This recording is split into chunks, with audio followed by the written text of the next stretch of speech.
Messier cuts in, still with the puck. Nice pass to Zubov. Zubov feeds Link. Link scores! The waiting is over. The New York Rangers are the Stanley Cup champions. And this one will last a lifetime. You're listening to the Two Guys, One Cup podcast with your hosts, Sean and Rock. Well, good evening, everybody. Two Guys, One Cup. Sean and Rock here in a post-game show after the Tampa game. The offense is back. The goal horn MSG apparently works. We found out the other night. Yep. And they took their goals with them to Tampa as the Rangers came away with what was it? Was it 7-3? 7-3. 7-3 with the empty netter by Will Cooley at the end. Mm-hmm. And as Mike Francesa would say, and away we go. Rock, how's it going? Yeah, well, it's been fun the last two games at least. It's funny because I was concerned after because they played so well against Detroit, and they come out at home against the Islanders and they get shut out again, and I'm you're shaking your head saying, something's got to give, something's got to change. Right. They call up Perreault, they bring in Trocheck. Trocheck comes back. And they just seem like they're starting to settle in a little bit more now. The lineup's a lot has been lengthened, and they look like a completely different team now. They have taken advantage of a god-awful Nashville team and a brutally injured Tampa Bay team. That being said, boo-hoo. They did beat two of the better goalies in the game. So, I mean, you needed – I didn't really care. I didn't care who they beat Monday night. I mean, they called up Perreault, and we'll get into that. They called up Perreault because they could not save face anymore if they had lost that game on Monday. There was no way. They could have saved face with that. They pulled out all the stops on Monday to win that game. They did everything they humanly possibly could to win that game, and they did. And they won tonight. And I'll be honest with you, Igor bailed them out at times tonight. We kind of went back and forth about some of the goals that got let in, or some of the things that had happened early. But he did make some really big saves in key spots to keep this a 1-goal game, and they took advantage. And this is something they have not been able to do this year, where Joey Decord and Charlie Lindgren and Shelovs and what other crumb bum goaltender shuts them out. Crumb bum.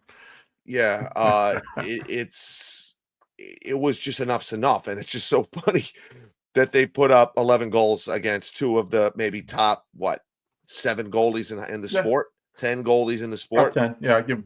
Yeah, I think Saros is better, is a very good goalie, but it was just not the night for Vasilevsky. So it happens. 2 points, and we move on to Columbus on Saturday. So yeah, I mean it happens. It happens. Yeah. That's the next game is Columbus on Saturday. We don't play before that. Wow, look at this. They get 2 days. I mean, they played so many games in a row. They were playing 4 games a week, pretty much, seemingly every week. Well, I mean, they did just play Detroit. Am I right? Am I right? Yeah, because they play back to back. They play Saturday, Sunday this week. They play Columbus on Saturday, and I believe Detroit on Sunday. Detroit's definitely at home on Sunday. We're in Columbus on Saturday. They just played Detroit, the Islanders, a day off, Nashville, a day off, and then Tampa. So they played 4 games in 7 nights. I feel like they just had 2 days off recently. No, but they definitely played Friday, Saturday, off 1. Right. Monday, off Tuesday, and played. Yeah. So they played 4 games in 6 nights. Yeah. So I mean, maybe this is perfect. It gets them a nice little break, and and feeling good about themselves with it. Yeah, and seeing that they could score goals, and Panarin's been on fire. Lafreniere, I mean, they seem to have gotten a big jolt from Trocheck coming back. Yes, and underestimated what Yeah, listen, think he I'm means to the this first team. one to admit that. I didn't think I think it's a little bit ridiculous that one guy The makes glue. that big of a difference, but I guess it lengthens your lineup. It makes you deeper, Right. and there you go. Because Laba, with the way he's playing, again, he's never played 82 games. So let's temper our expectations of, this Right, is what he's going to be for a full season. But right. right now, currently, I mean, Laba's got to be one of, I'm not saying the best, but one of the better third line centers that there are in the league with the way he's playing, He's been especially good. defensively. He's been good. He's been excellent defensively. He's been good. He's been good. So yeah, like you said, it does lengthen out the lineup. And when we talked all off season about lines, and I said you got to give a chance to the 10, 13, 16 line again. And not that you were against it, but obviously it was going back to the well again. We're running it back. And I said, Right. this was a top 5 line in the league 2 years ago. Mm-hmm. Whatever reason, it didn't work last year. For whatever reason. Yeah, you can blame coaching, you can blame them individually, you can blame for whatever reason, none of the 3 had a good year, and together they didn't have a good year. They struggled. The last 2 games since Trocheck has come back, that line has been together, and they look exactly like they did 2 years ago. Mm-hmm. Like I said, they were a top 5 line in the entire league. Mm-hmm. That takes so much pressure off of Miller and Zibanejad because now their matchups, other teams are going to have to try and stop this Panarin line now. Mm-hmm. So they're going to get the tougher matchup. Miller and Zibanejad, and whether it's Cooley, whether it's Perreault, and we'll get to that in a minute, whoever their third guy is. It's funny. It's like we're right back to Zibanejad, Kreider, and who's that third guy going to be, the revolving door since Rich left. We'll see who it is on a night-to-night basis. Right. Cooley's playing really well, but having him on a third line, like you said, it really lengthens out the lineup. Because then every line is going to have at least 2 guys that you feel are top 6 quality players, going 1 through 3, especially down the middle. But yeah, it's really, really exciting to see. They didn't get away from what they've been doing successfully defensively, I thought, especially after the first period. After the first period, there was parts of the that second period, yeah, Sean, where they were getting railroaded. Yes. And getting locked in. I think after Vasilevsky gave up that goal to make it 5-3, I think they kind of, I don't want to say that they mailed it in, but they weren't pushing to the way they were in the second and the third. And fucking Jake Gensel, man. I mean, it's just a foregone conclusion. That motherfucker. Death I mean, he's Gensel. just unbelievable. This guy, he really is. Like he just finds a way to beat them every time, and he could have had a couple more tonight. Maybe they should have put him up on the slot instead of Oliver Bjorkstrand. So he's the guy that usually kills them too, which I'm surprised. I saw the first 10 minutes of the game. Didn't see the second half of the first period. I saw when I had to go put my daughter to bed, it was 3-1. So I thought it was landslide, all us. I didn't like the goal to Sabrin. Me and you talked about that. The guy hasn't scored a goal in the NHL since 2020. It's like calling up, it's their Matt Rempe. They called up a guy from the AHL who's a plugger. So not even Matt Rempe, but offensively, But the shot, I'm fully aware of that, Sean. But even Matt Rempe scores goals. I mean, he ripped it. I mean, he leaned on his stick. Did you see how much torque he got off the shot? And he beat him with the perfect shot. I mean, even a blind squirrel finds a nut sometimes. It's just the way it worked out. Can't be letting up that goal when your team just gave you a 2-0 lead. When you've had your back against the wall. It wasn't like it went through the wickets like what's his name the other night? Panarin's goal against Saros. I mean, that. It wasn't a god awful, and I think they scored 6 on him, as a matter of fact, now that I think about it. Wasn't it 6 on Saros? No, on Saros. Didn't they score 6 on him? Because Matt Wood didn't pull him to the third period, right? Saros? He played the first 2 for sure. Yes. So they chased them in the first 2 periods. So after getting shut out in 5 of 7 home games, the Rangers have chased 2 goalies in back-to-back games. It's fucking hilarious. Listen, I don't disagree with you. I didn't love that shot either. And then when I watched it again, I'm like, I mean, he beat him like right on the inside of the post. I mean, it was a perfectly placed shot. If you're That Igor, being said, you're not sitting there going, "How the fuck did I let this guy score?" Well, I mean, I'm 100% he's saying that. Right. 100% that's my point. He's saying that. I mean, that's my point. You can kind of wrap your head around the Gensel goal, even the second goal, Jurgensen. It was a bouncing puck through the middle. I mean, right. Off a rebound. I haven't seen they've given up a lot of those goals. They've given up a lot of those type of goals where broken play, where Igor's making. Matt Wood scored a hat trick pretty much on 3 broken plays the other night. Me and Rich Martino spoke about it. Rich Martino is like that kid's going to be a player in this league. Good, I have his rookie card, so hopefully that works out for me. Hopefully the Woods work. I didn't know who he was. I had no idea who he was until I was thinking about this, and I don't want to get too. Take it for a minute, Rock. I gotta grab something. Take it for a minute. Yeah.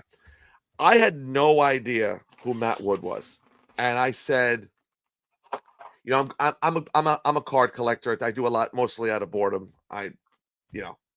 It's something that I've gotten into the last couple of years, and I'm going through all these rookies, and I'm saying to myself, who's this guy? Who's this guy? Who's this guy? And Matt Wood was one of the guys that I came across. I'm like, who the hell is Matt Wood? And Randy Woods. I just think it's funny that these guys that play in these small markets, like you don't know. I mean, you don't know who they are sometimes. Like they're just unheard of players, and they just appear out of nowhere, and they just are not, either they're not marketed right or what. But I mean, I don't know who Matt Wood was, if again, what if he fell on me type of thing. And he scores a hat trick the other night. He's only 20. Yeah. And there's a few guys like that. And there's a guy, Zach Benson, that plays on Buffalo. Benson's ridiculous, though. He was just saying, top 10 pick, Benson. I think he was third. Maybe Matt Wood was 13th overall. Maybe Benson was 8th. I think he was 7 or 8. But I'm just saying, like, it just so goes to show you, like, some of these players on these bad teams, like, you don't know who they are until they shove it down your throat. But Benson was 13th. He was 13th. Yeah. I knew one of them was, I looked him up the other day. Yeah. I thought he might have been, but you were scouting my fantasy team and wanted to see. No. I got my card collector. I got a autographed Zach Benson card. Hold on to that one. So I didn't know who he was. I said, let me look this guy up, and he's hurt right now, I think. But he's on IR. You're very lucky. 8 games, but he put up some pretty good numbers for an 18-year-old. But anyway, we're not talking about Zach Benson.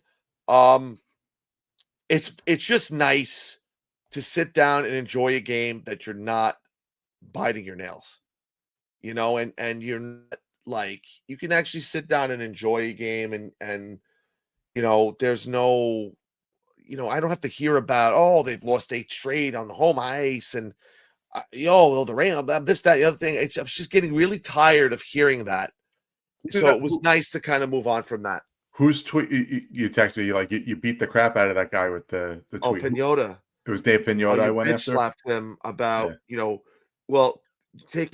wrote something like, well, they did take into consideration it was the Nashville Predators. Something like that. It was mostly like, they beat it. They won on home ice, but look who their opponent was, type of thing. Right. And your response was, I don't care if they beat the Don Mills Flyers. Don Mills Flyers. That's what it was. And you called them an adjective, and I'm blanking. It's started with a P. Oh, why am I blanking on the name? What did I? Punch. It wasn't like I didn't say anything like nasty. No, but it was funny how you just crushed him. Not the prognosticators. What's the other word like that? Pundits. Pundit. Yeah, pundit. That's the word. Yeah. And I'm just laughing because I'm like, it was a stupid comment by him. Right. I mean, well, it's the final thing that they could say about it. Now they got to move on to the next story, and that was the. Well, what I will say, Sean, though, is Sean. To be fair, is they do need to beat better teams on home ice. But like I said, I didn't care who they beat that night. Right. And you said it so eloquently. Well, it was clearly in their head. Listen. Yeah. The first. It's funny to say this. The first few shutouts, shutouts at home, they were the better team on the ice. Well, honestly, opening night, I thought Pittsburgh outplayed us, so I'll give them that. I thought they were better. I thought they were the better team against Washington. Correct. I thought they were better team against Edmonton. Right. And I'm trying to think who the other teams were. I don't think they were the better team versus the Islanders. No. And No, I didn't and I see don't any of the think they game, but I'm were- going off of everything that Right, I and read listen, from everyone else. and listen, you missed nothing because who Yeah. they play? Who did they play the previous game that they got shut out? Was it Calgary? Not Calgary. 'cause I'm they saying lost. Calgary. No, they didn't play Calgary. No. Who did they it? play? Carolina. Right, Carolina. That's It right. was a carbon copy of the Carolina game. Okay. That's exactly what you saw in the Carolina game. Is what you saw. I think it was the Carolina game. Yes. Okay, is what you saw in the Islander game. So And I watched the whole game. Yeah, and I trust you on that. I watched the whole game, and I'm watching this game, and I'm saying to myself, everything's in the breadbasket, everything's in the chest. Didn't have to make any hard saves. And same thing with Kochetkov. I listen. I don't care. You want to say, oh, they were peppering him, but if every shot's in his midsection, if he's not moving from side to side, if he's not reaching for pucks, and he's just standing there in a triangle, he ain't scoring on him. Unless you're Scott Sabrin, no one's scoring on the goalie if you can see it. Yeah, but that's the point Valiquette brought up was that they were shooting everything on the ice.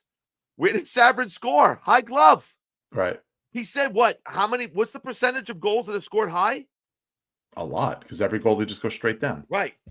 All butterfly. The days of John Van Beesbrook and Billy Smith and Mike Liut and Don Beaupre and all the goalies from the 80s who was stand-up style, Bob Froese, all the stand-up style goaltenders who never went down don't exist anymore. Everyone plays in the butterfly. That's why they all want these 6'6" goalies. So if you're going to go down, at least your shoulders still almost take up the entire net. Right. I'm still waiting for Jason Mission to make it to the NHL. Well, you got Hugo. He was the first one. He was the first big goalie they drafted, though, that I remember. Yeah. But listen, it's a step in the right direction. Let's keep the train rolling here. They're healthy. The bold baguette, as Jim Schmiedeberg, I got to give him credit because it's fucking hilarious. That is good.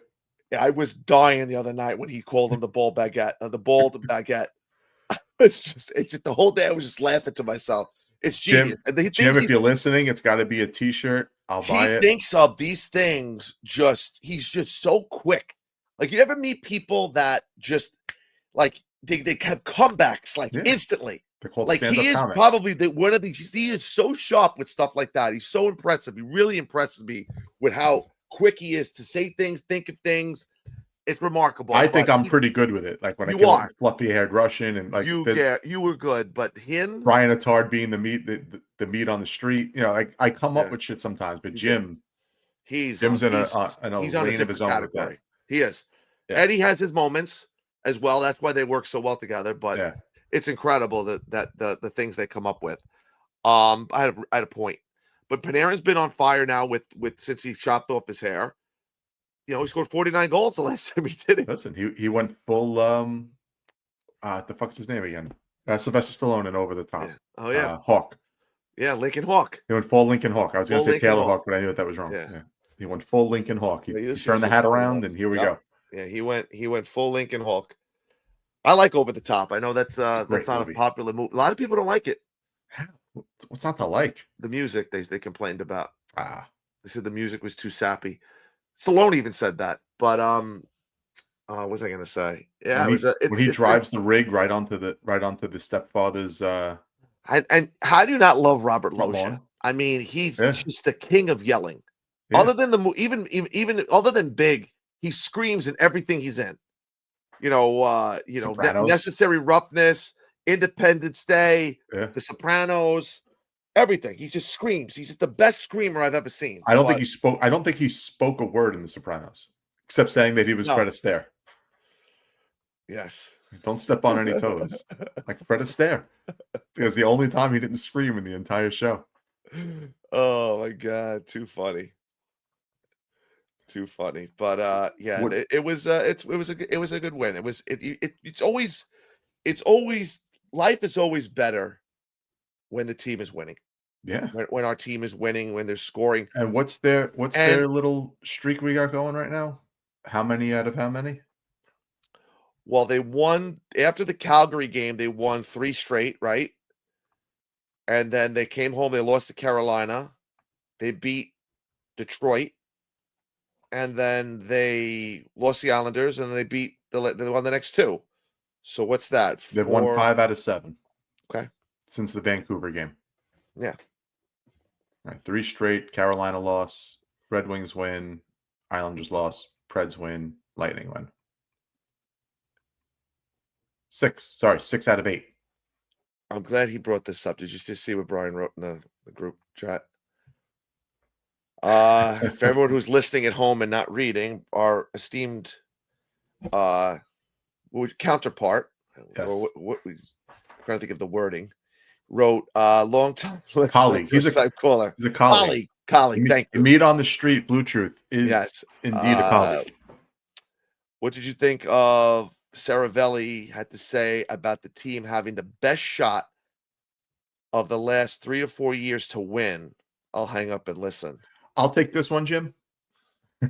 Not Jim. With Carville, James Carville. Yeah, I'll take this one, Jim. You're not a Will Ferrell guy, but that's from old school. Oh God, good one. You have it. Your turn, Haas.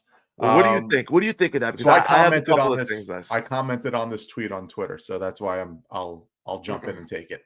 I liked the first part because I do agree with this. I do agree that. Well, of course, when I'm wrapped up, especially I'm the most optimistic fan that there is in this fan base. Correct.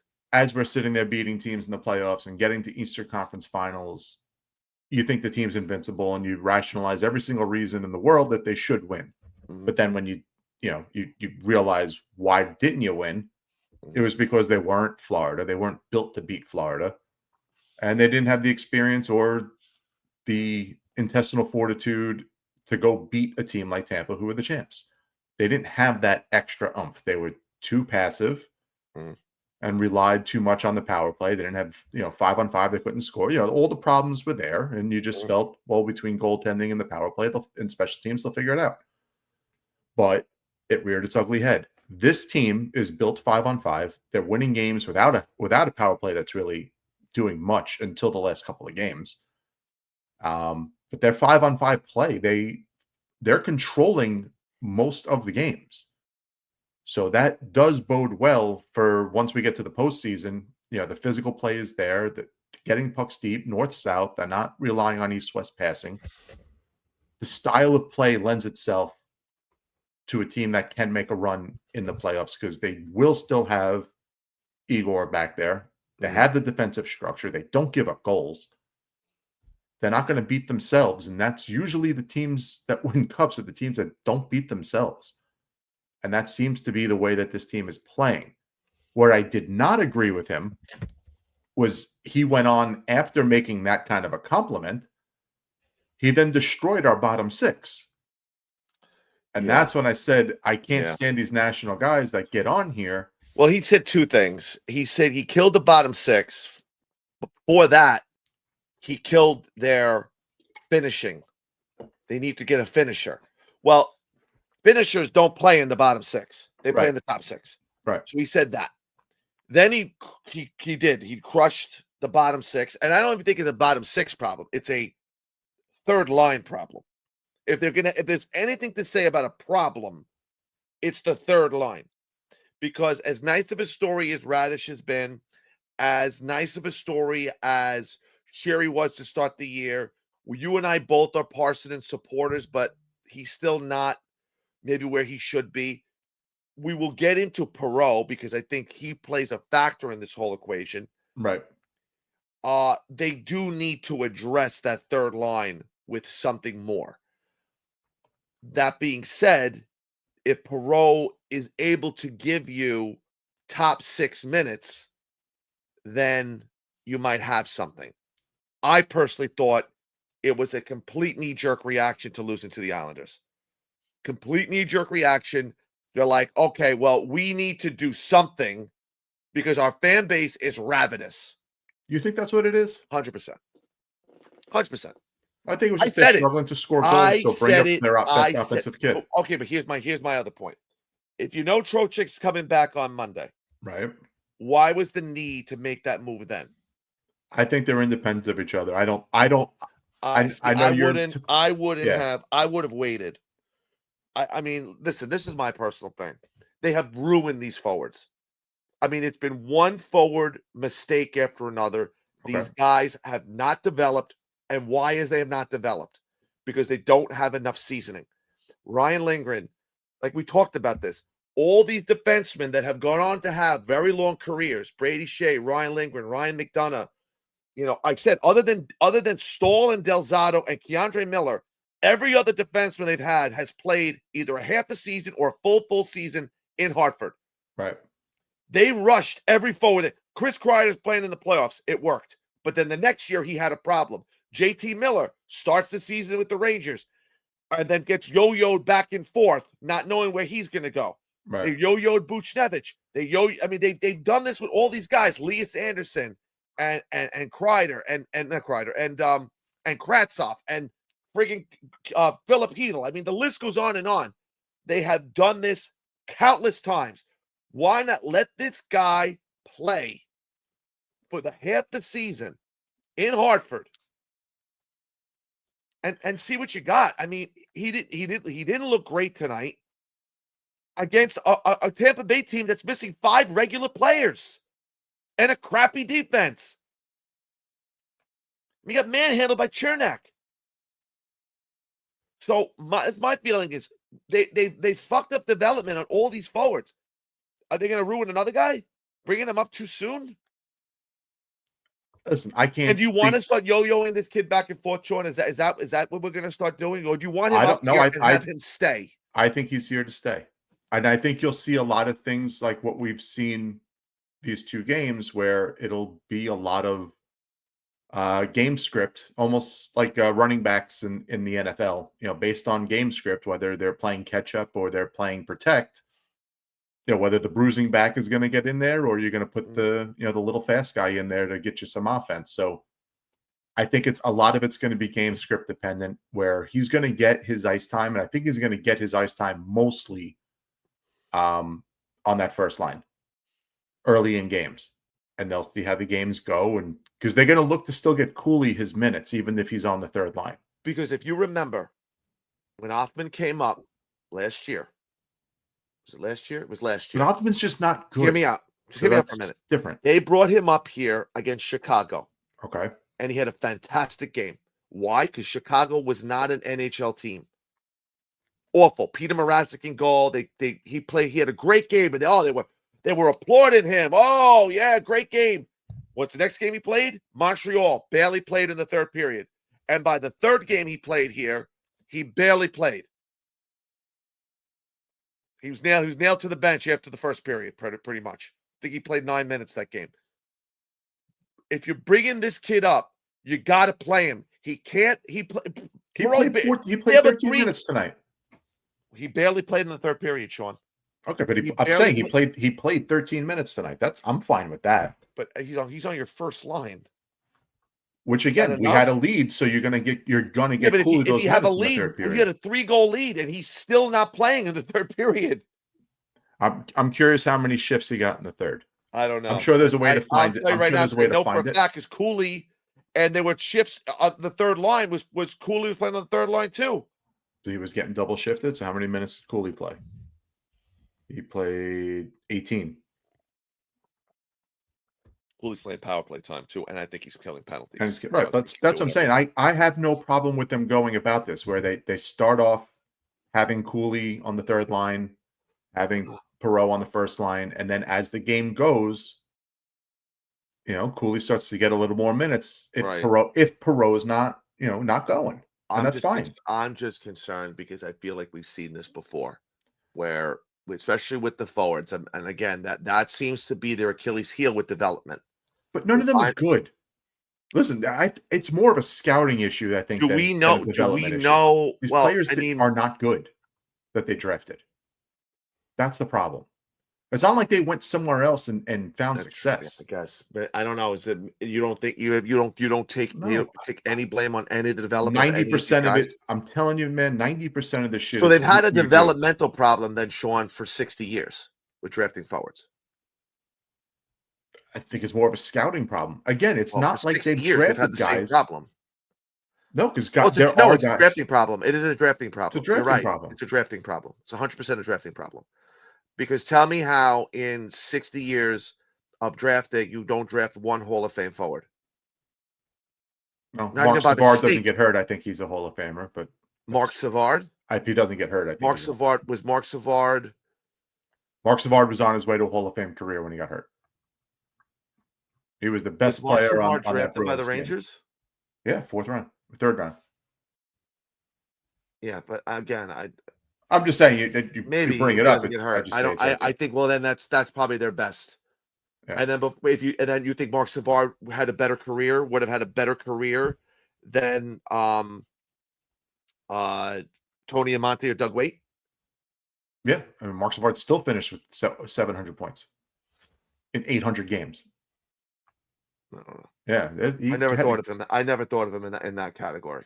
Because I never thought of him as a Hall of Fame player ever. Really? Never. And he was putting up 96 and 97 points. He had some very good years. So did Todd White, though. He played with Kovalchuk. Todd White had a. He put up 96 points with Boston. Oh, it wasn't with Atlanta? He put up 97 with Atlanta, then 96 with Boston, and then 88 again with Boston. Oh. I don't know. I just never thought 78 and 74 games. I never thought of Mark Savard. I forgot Mark Savard played for Boston. I just never thought of him in that breath. Yeah, but all these other like I said, since the Elias Anderson draft pick, these forwards were just misses, and it's not a development thing. It's not like they went somewhere else. Listen, Brian, I agree with you. I agree they reached with Kravtsov and Elias Anderson. I don't even know if they reached for Hoffman. Kravtsov. I don't know who else was available in that. I don't remember because they were drafted so low. It's really hard to say they reached for anybody 16th overall. You know, Elias Anderson was 7th, Kravtsov was 9th. They were both top 10 picks. I mean, by the time 16 rolls around, I mean, does it matter? Is the 16th plus player better than the 20th or 21st? I mean, is it that big of a disparity? And let's be honest with Kravtsov, that wasn't our development. We tried to get him to go to Hartford and he wouldn't go. He was developed in Russia. No, listen, I do agree. I don't disagree with that. It's not like he was a Ranger and that goes back to. But again, that goes back to Sean's point and our history's point of poor drafting. Another one, Hugh Jessamine, reach. Dylan McElrath, reach. These were all reaches. Every one of these guys, when they were drafted, you're like, every time these guys were drafted, they were like, oh, wow. Oh, that wasn't expected. I didn't expect to get that guy. Oh, I didn't expect that. But you can't blame him for Kakko and you can't blame him for Lafreniere. Because every team would have taken him. Every single team would have taken those guys in that spot. You know, they traded up for Keandre Miller. You know, they did trade up for Keandre Miller. He looks like he's going to at least have a career. I can't speak the same about Nils Lundkvist, but I mean, what do you want from you draft guys in the 20s? When you draft guys in the 20s, it's not a crapshoot, but it's a calculated crapshoot. But you can't expect them to be Hall of Famers at that point. No. So Keandre Miller was an excellent pick for where he was picked. Right. And we'll see with Perreault. Perreault was picked 23rd overall. So to expect him to be a first-line wing, I mean, it would be great if he turns out to be one, but it's not like he was picked 6th overall and he better be a first-liner. He was picked 23rd. I know some people projected him to go in the top 10. And so that's why as a fan, it's exciting. Like, oh, this guy had him as a top 10 pick and we got him at 23rd. That's great value. But bottom line was 22 other teams did pass on him. Right. So. And you're right. Brian said they do often trade their first round picks, and 9 times out of 10, they're late first round picks. I mean, this year with Pittsburgh is probably the one time that they've drafted their first round pick where it's been, in the top. What do they wind up drafting? 15th? Yeah. 12th, whatever it was. That's the first time they've traded a first round pick that's been not in the 20s. The other irony is when we had our 7-year drought in the late 90s, early 2000s, other than the 2003 draft, all those drafts were awful. So it's almost like when we've been bad, it's been at the bad times. It's not like we were bad in the early 90s when those drafts were fucking killer. And then the late 90s was barren. nobody in the first rounds were doing. You had Chris Phillips was a first overall pick. Yeah. Speaking of Barron, Morgan Barron's have carved himself a nice career, huh? That's fine. And that's fine. We got Sam Carrick. I'm good. Mm. But it's too early for me on Perreault to make to say anything one way or the other. I trust Sullivan. Like, Sullivan's not coaching for his job. You know what I mean? Like, he's going to be here a long time. So did Laviolette think he was coaching for his job when they started to go down that slide last year? He only had a 3-year deal, Laviolette.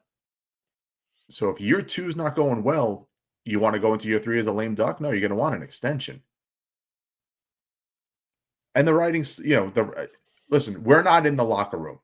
And based off of everything that happened, and I don't blame last year 100% on Laviolette. We've been over this, so I don't want to rehash it. Mm-hmm. The point I'm trying to make is that Sullivan is a 5-year deal. He's handpicked by this GM. I think he's part of the program. He's not just the coach that was brought in. Does that make any sense, the way I'm describing that? No, it makes perfect sense. Like, I think Gallant was hired to coach. I think Laviolette was hired to coach. I think Sullivan's brought here to be part of the program and lineage of this team. That's how I see it, and I think it's because of his relationship with Drury.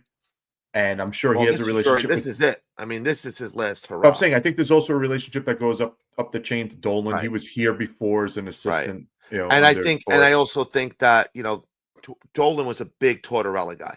Right. So I think this is kind of his next way of getting a piece of Tortorella back in capacity. Agreed. By the way, I looked up Marc Savard's numbers. I'll tell you, pretty nice career.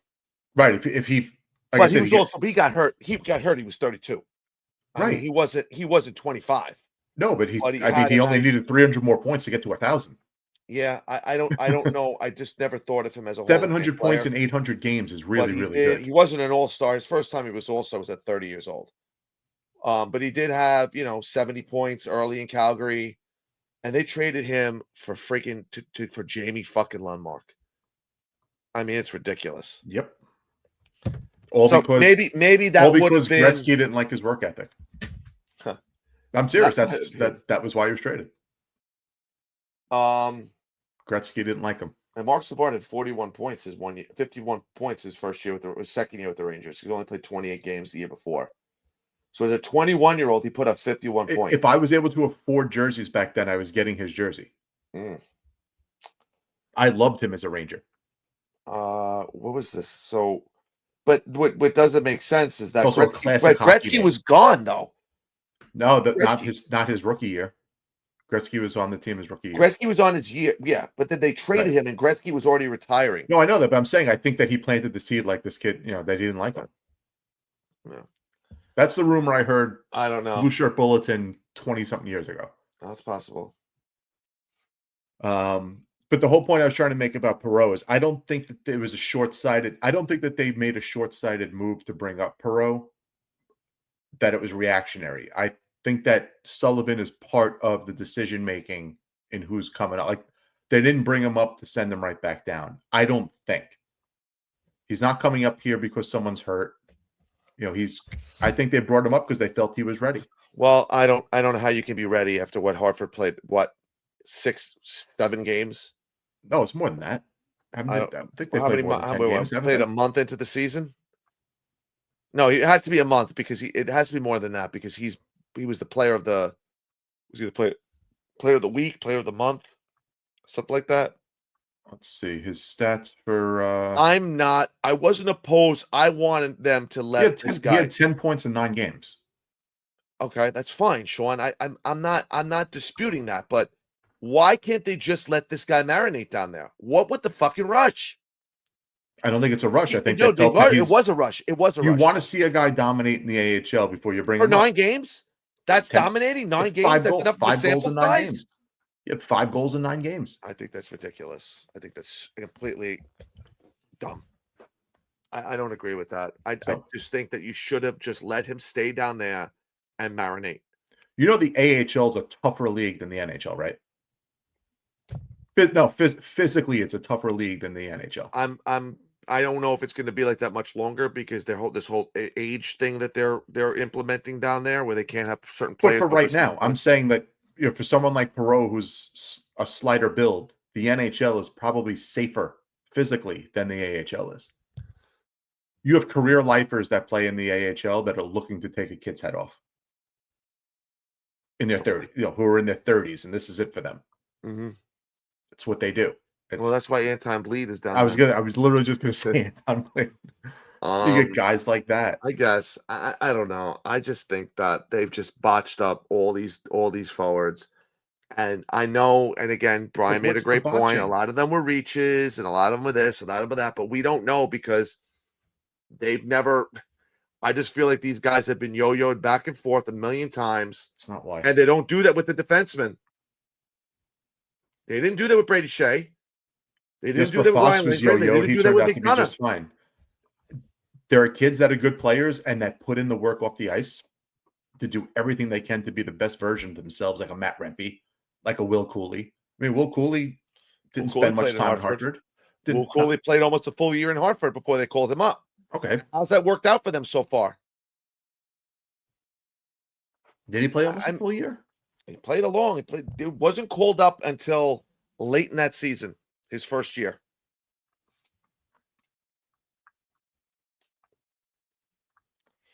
Will Cooley. I forgot what season that was. Yeah, no, you're right. He played 69 games. But he didn't dominate.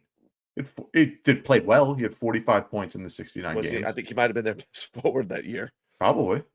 Wouldn't shock me. And he did play 18 games the year before that in Hartford too. So I give you that one. Yeah, I mean, I just feel that if he's not up here to play, then I don't want him up here. He should be down in Hartford playing in all situations, not sitting on the bench. He's not. He's on the second power play unit, and he played 13 minutes. On the second power play unit in the third period. So maybe something happened with him tonight. I don't know. Maybe I don't know. It's game 2. I'm not gonna go crazy about it. If he starts getting, who was that? Was it a couple of years ago that they were in a 3-man rotation with Jimmy? It was VC and 2 other guys, and the 3 of them were rotating in and out of the lineup. And one of them was a kid. Was it Othman? It may have been Othman. I wouldn't agree with. 2 years ago. No, it wasn't Othman. Othman made his debut last year.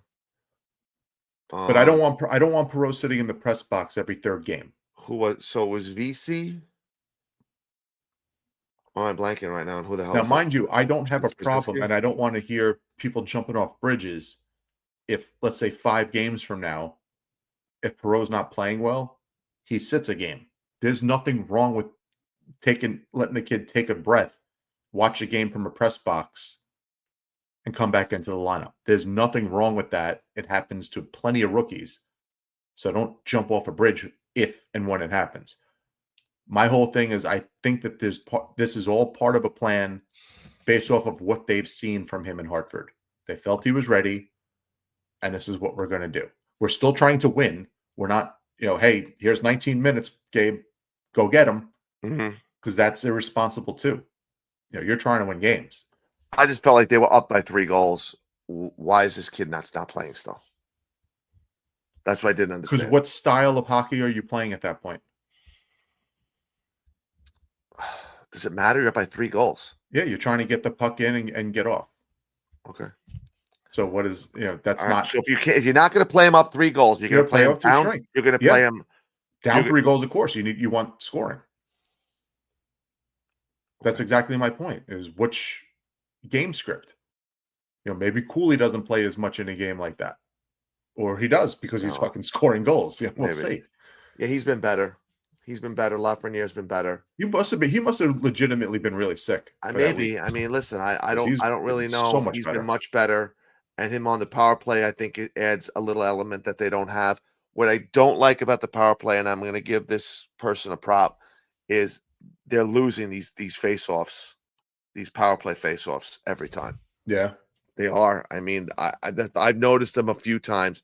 And the last one, Zibanejad was taking the draw, and Miller was at the point, and I'm like, this isn't going to work. I mean, if they can't win the offensive zone faceoffs to start a power play, they're not going to be good. And I think that's been their biggest strength over the last couple of seasons, is that he's been able to win that offensive zone faceoff and keep the puck in the zone.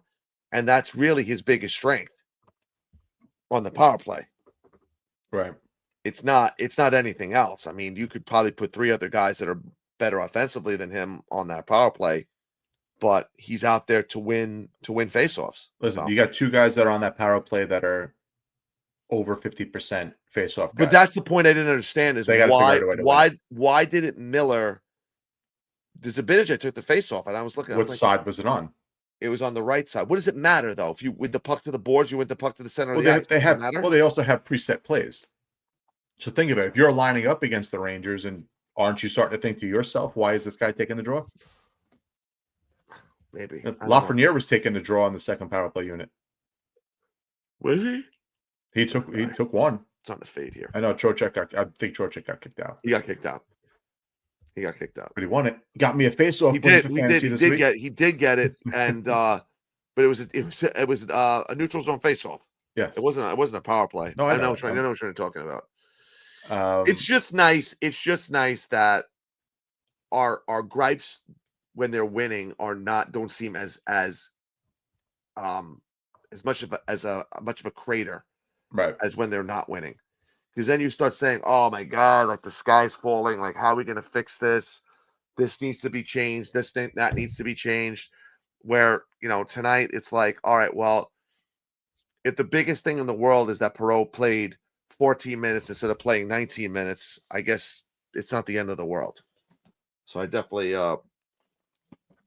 think that's a positive. And for those who are keeping score at home, we are in the first wild card as we speak. I know everybody's kind of clumped together. Yeah. We're 1 point behind Pittsburgh for third, 2 points behind the Canes, to me, and 3 points behind the Devils. So now imagine we just went 500 at home so far to start the season. We'd be in first place. That fucking Islander game really pissed me off, though. That's why I never go. Doesn't it surprise you? I know we talked about that before, but doesn't it surprise you in some ways where it's just the same guys score against us every game? Like Bo Horvat, the Islanders seem to collect these guys that kill us. Whether it was Pajot, Duclair, D'Angelo to a certain degree, and to the fan base that still boos him, shut the fuck up. Get over it. Grow up and shut the fuck up. Oh, were they booing him during the game? Oh, yeah, they were. Still? Yeah. Fucking losers. Grow a fucking pair and shut the fuck up. Seriously. Stop booing a guy that hasn't played here now for what? 4 years? 5 years? Not because of anything he did, just because you don't like his politics. You don't like his politics. I don't like Robert De Niro's politics. I still watch The Irishman. He was still a good hockey player. Still put 50 points. I mean, you're booing him for what? Because you don't like his politics. You need to stop. It's fucking stupid. Grow a pair and focus about winning our team and what our team isn't doing, not what anybody else is doing. You want to boo somebody? Boo fucking Ovechkin. Boo guys that actually have hurt us on the scoreboard. Not a guy that's hurt our feelings on social media. That's I still do that to this day. Anytime they do the and I only do chants now if I'm completely drunk at games. I'm smart. I don't have the energy to do chants anymore. Mm-hmm. I'm too involved in the game now. But back in the day, anytime the Potvin sucks would go, I would always pick a player on the other team and say that instead of Potvin. So any Penguin game, I say, Crosby sucks. Right. That's who you boo. Sucks. Yeah. You boo Crosby. You boo Malkin. You boo the other team's better players. That's what you get. That's what always pissed me off about the Garden. We booed Roosevelt. We booed Malik. We booed this person. Hold on. Brian Leach get booed. And then that's who you boo. Roosevelt deserved it. The human turnover deserved it. I'm not disagreeing with you completely. Roseville does have an playoff overtime goal, which a lot of people can't say they have, Right. including your boy Rick Nash, who was Teflon here until he was gone. You cut to the core, Baxter. I know, sorry. But I love he brought up Kreider. So you brought up Kreider. You text me about Kreider, and I said they still got the contingent of fan base crying about Chris Kreider. Roseville has 2 cups, just me, by the way. Right, Sean? He has 2 cups. Chicago. Both with Chicago. He's got 2 with Chicago. I'm pretty sure. Back to back.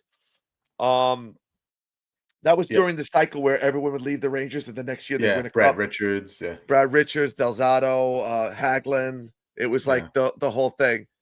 But I lost my train of thought. I forgot what I was saying. But get over the Kreider thing because get over it. I mean, and he listen, scored 2 power play goals in 2 games. And we're going to leave this. We're going to talk about this for the last time until the 15th when he comes back in December. Yes. We all love Chris Kreider. I loved him. You loved him. Everyone did. They had to do this. They had no other alternatives. We both thought he was going to have a bounce back year. We both thought he was hurt. Yeah. And we both said he's going to go score 35 goals. The minute he's gone, you're going to miss him. But what were they going to do? The minute he's gone, you're looking to replace him. There's no movement clause. Right. So what was the plan? What were they going to do? They had no other alternative but to trade the one person that they could trade. And in the process, they didn't even replace him. They left the spot open for a guy in a PTO and 3 rookies. 3 rookies and a guy in a PTO. And the guy in a PTO beat out your 3 rookies in preseason. More importantly, it was also they left the spot for Cooley to step into. They felt Cooley earned Kreider was playing promotion. on the third line, but Kreider was playing on the third line as the season progressed. He had moved to the third line. If Kreider was on this team this year, healthy, he wasn't playing on the third line. Why not? He would have been back. He would have been back with Zibanejad.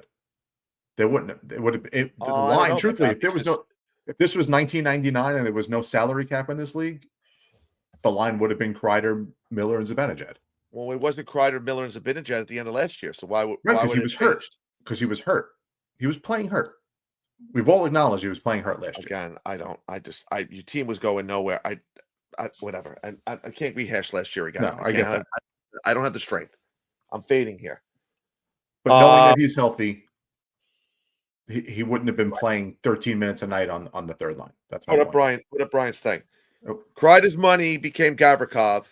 The plan was to promote from within, which people kill them for not doing. Right. And that's it.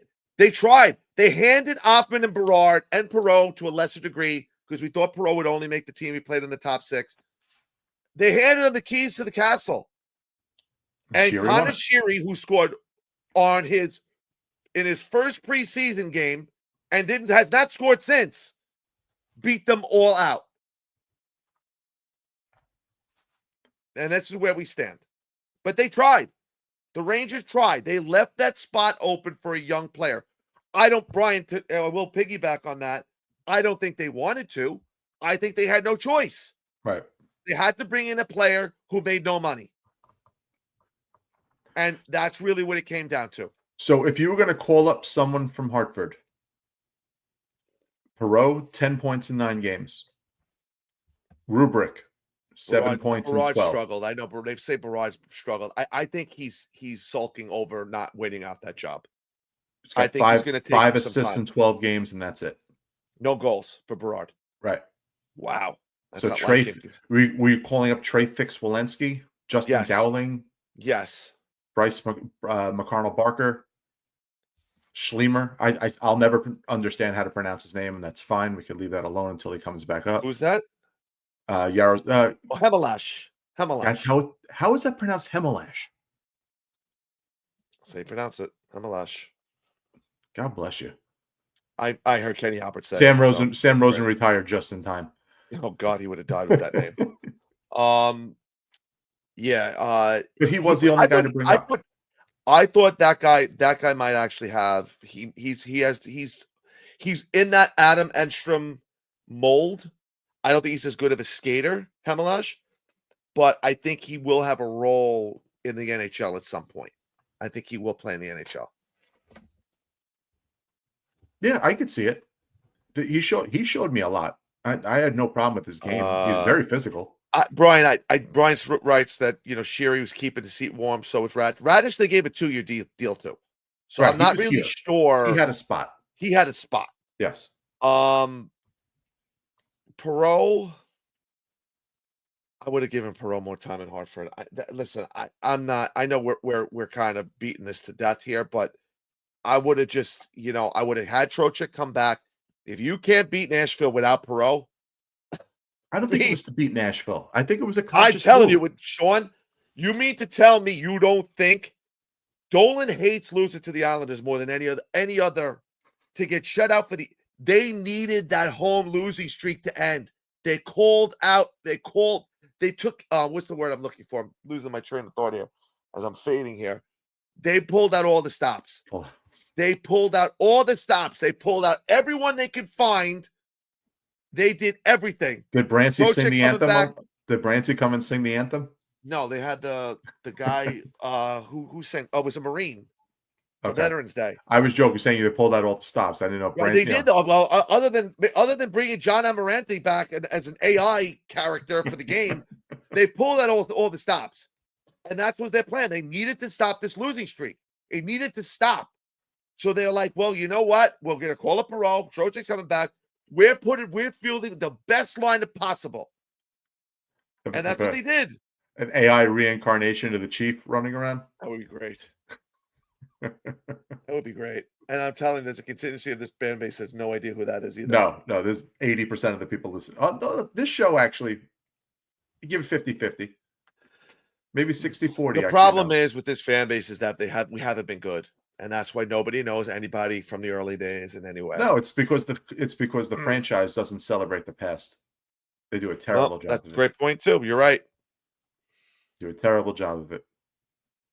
Still trying to beat. What's your opinion so far? The two commemorative nights that they've done so far. Like I said, I didn't see the Islanders. Again, they're bringing back the same people. I mean, can we see somebody different? The Islander game looked like they had a lot of people. They didn't have anyone. All right. So this is who they had. You ready? Stepan. That's the only one that's a contemporary. That's the only one. Everyone. You want to hear the other ones? Stemkowski, yeah. Right? JD, Greshner. Which was good to see JD in a range. Good to see JD there, but we've seen him. There's no disrespect to JD. We've seen him though. Matteau, Graves, Richter, Lundqvist, Stepan. When Derek Stepan is the headliner, the person you haven't seen in the last 10 years, that's a problem. Right. So it's crazy that Yager wasn't there for that. Because it's milestones, right? Yeah, maybe he wasn't. I mean, the guy has the goal record for this franchise. Well, no.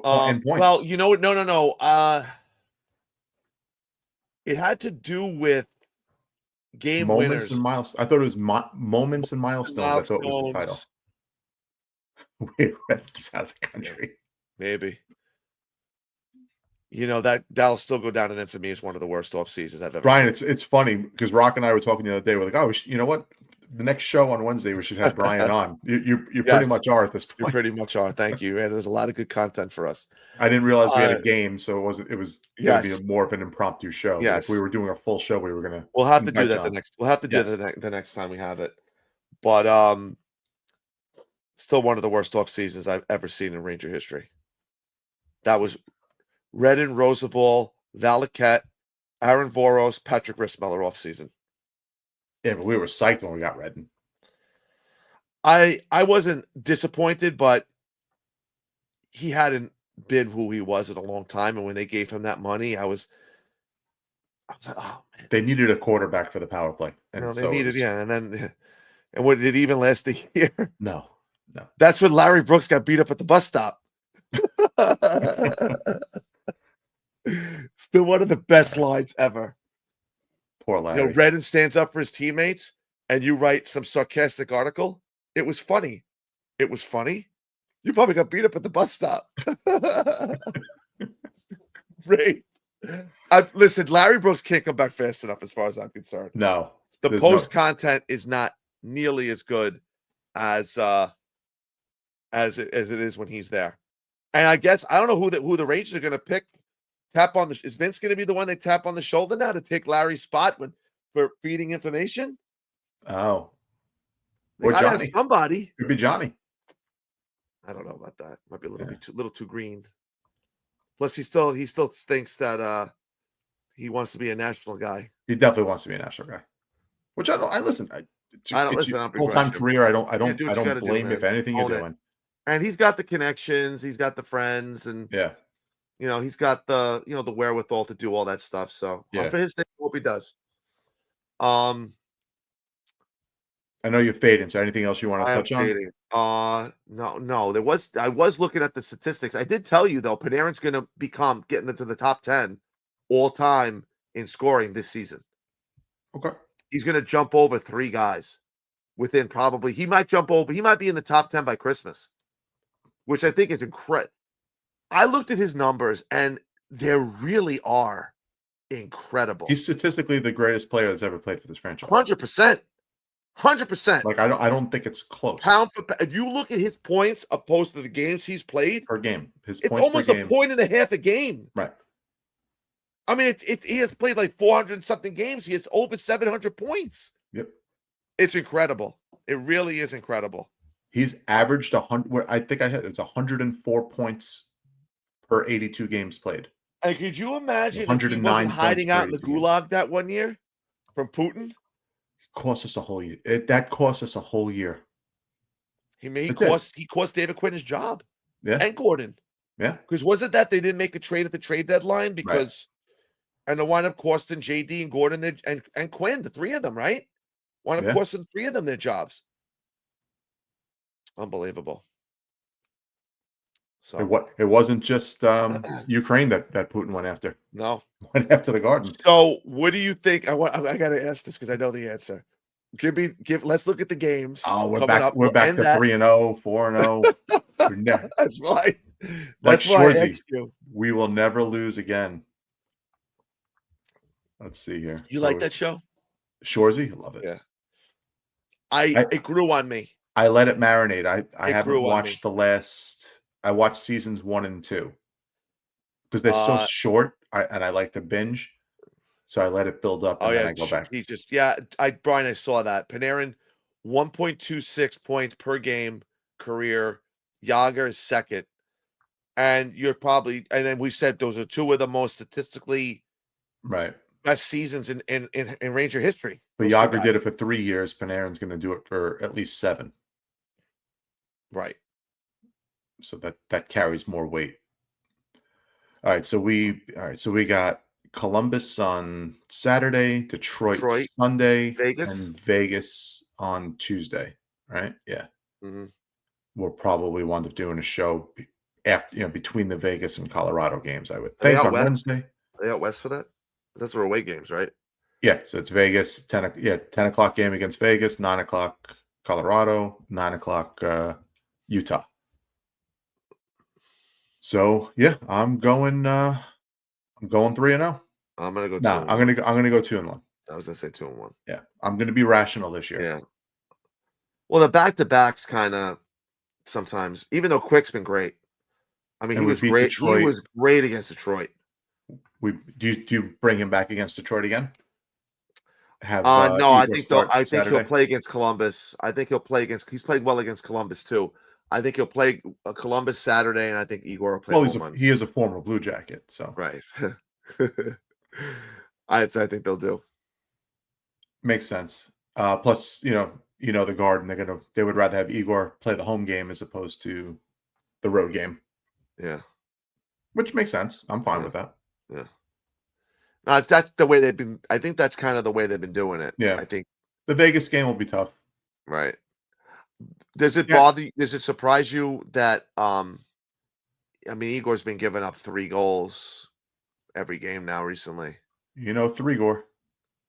Yeah. It's been like I feel like he goes through these lulls where he can't stop anything. But I don't really blame him. I mean, you want to blame him on the first goal. I guess you can have a gripe at that. But I can't blame him on the other two. And there have been nights where, 2-on-1s. I mean, I don't know. Yeah. Anyway, Worst this was things good to though. graphic about. This was good. We did an hour. Yep. We did an hour. It was and sometimes when they win, it's very hard it's hard to fill a show. Right? No, It's almost easier to do it when they're not good because you can complain more. Well, that just becomes. See, this is fun doing a show after back-to-back wins. I hate coming on here and blasting them. I know you're right. I get no joy out of it. No, and it's not fun. It ruins the whole night. Well, you call it therapy, so you need it. You need somewhere to vent it. I do need sometimes to vent, especially when you see these games where either they're the better team and they're better, they should win, and then they don't, or these games where they just come out flat. Like, what happened? Like, how do you come out flat against the Islanders after you had that great win against Detroit? I don't get it. Anyway, this was good though. Yep. All right, we'll figure out next week, and we'll let you guys know on the group. Sounds good, bud. Later, everybody. Later.